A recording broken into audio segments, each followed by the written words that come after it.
पूर्वीच्या काळी मुलींमध्ये पिरियड्स हे 14 ते 16व्या वर्षांमध्येच यायचे, पण आजकाल 10 ते 11व्या वर्षांमध्येच आलेले दिसतात. याचं नेमकं कारण काय आहे?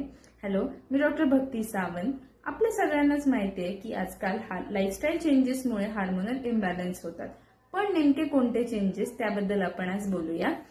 या एजमध्ये बाहेरचं खाणं हे जास्तीत जास्त झाल्यामुळे फॅट डिपॉझिशन होतं, ज्यामुळे लेप्टिन नावाचं हार्मोन शरीरामध्ये जास्त वाढतं, ज्यामुळे ब्रेनमध्ये जाऊन HPO ऍक्सिस ऍक्टिव्हेट होतो, ज्यामुळे पिरियड्स येतात. दुसरं म्हणजे आजकाल केमिकलचा वापर जास्त झालेला असतो. Skin care products, beauty products किंवा अगदी डिओडरंट्समुळे देखील हार्मोनल इम्बॅलन्स होतो.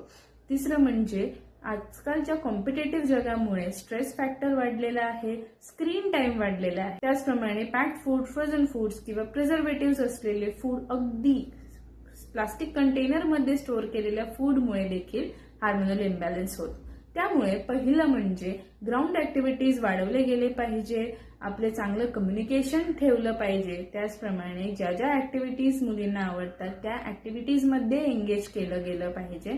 त्याचप्रमाणे बाहेरचं फूड हे कम्प्लिटली बंद केलं गेलं पाहिजे आणि प्लास्टिकवरती बॅन केलं पाहिजे.